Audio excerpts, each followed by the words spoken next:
एक बार एक गांव में एक धोबी रहता था।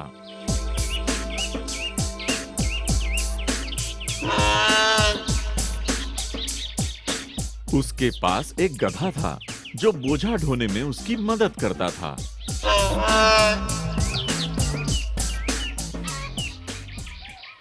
वो अपने गधे का बिल्कुल ध्यान नहीं रखता था और अक्सर पेट भर खाना भी नहीं देता था उसको।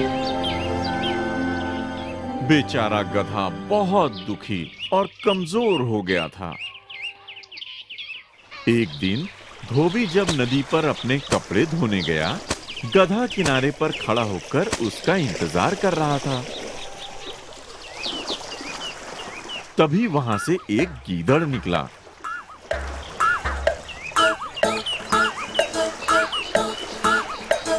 उस गीदड़ ने दुखी गधे से कहा,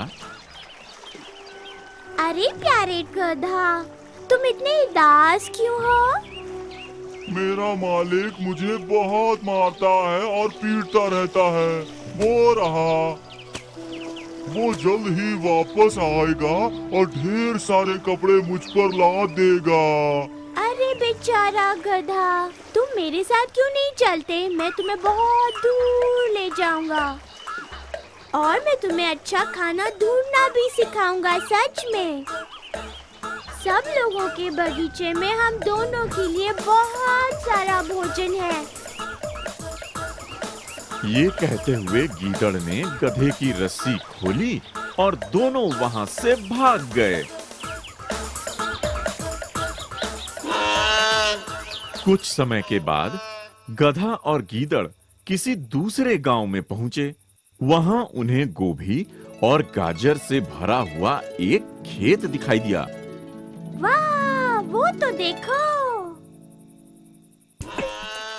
मैं तुम्हें सिखाऊंगा कि हम कैसे कभी भी भूखे नहीं रहेंगे।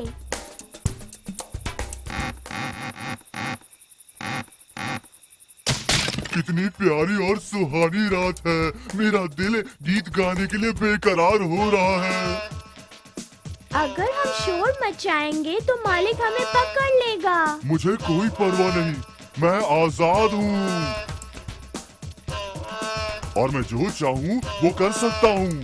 किसी और के आदेशों का पालन करने के लिए मैं अपने घर से नहीं भागा था, यहाँ तक कि तुम्हारे भी नहीं। गीदड़ को गधे पर दया आ गई। ठीक है, जैसा तुम चाहो, लेकिन मेरे भाग जाने से पहले तुम गाना मत शुरू करना। ठीक है, फिर मिलेंगे। गीदड़ भागकर झाड़ी के पीछे छिप गया। जब गीदड़ आंखों से ओझल हो गया तो उसने रेंकना शुरू कर दिया।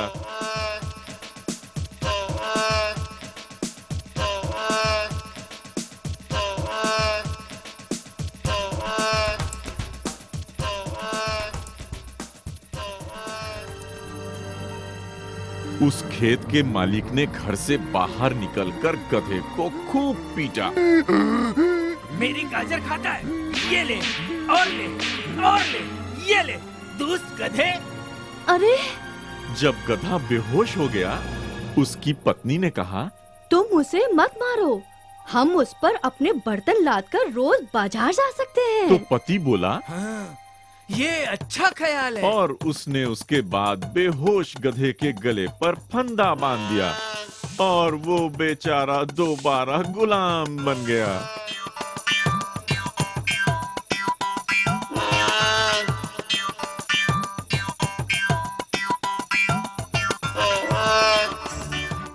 शिक्षा, बेवकूफी का कोई भी इलाज नहीं होता।